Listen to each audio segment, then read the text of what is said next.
आज सीए और एनआरसी के खिलाफ पूरा भारत बंद है। उसी को लेकर हम आपको सहारनपुर के देवबंद लिए चलते हैं कि जिसमें आप देख सकते हैं कि आज देवबंद भी पूरा बंद है, तमाम दुकानें बंद है। उसी को लेकर यहाँ के नौजवान लड़के ईदगाह मैदान में, जहाँ पिछले 2 दिनों से धरना प्रदर्शन जारी है, वहाँ पर शिरकत के लिए जा रहे हैं। आप देख सकते हैं इस वक्त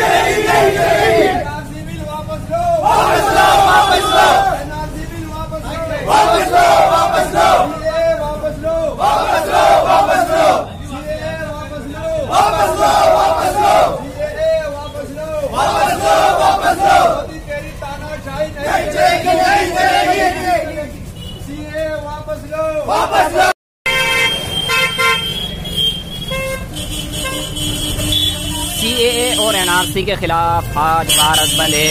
उसी को लेकर आज आप देवबंद में भी देख सकते हैं, जो कि बहुत चहल पहल वाला और हर वक्त खरीदो फरोख्त वाला चौराया दारुल है, वो भी आज उसी हिस्से में बंद है। आप देख सकते हैं, मैं आपको देवबंद दिखा रहा हूँ।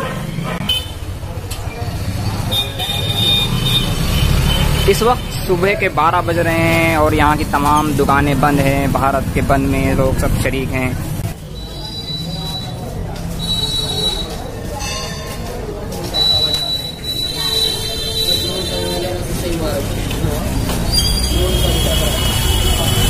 देवबंद में तमाम सियासी और समाजी तंजीम ने मिलकर देवबंद बंद मनाया है।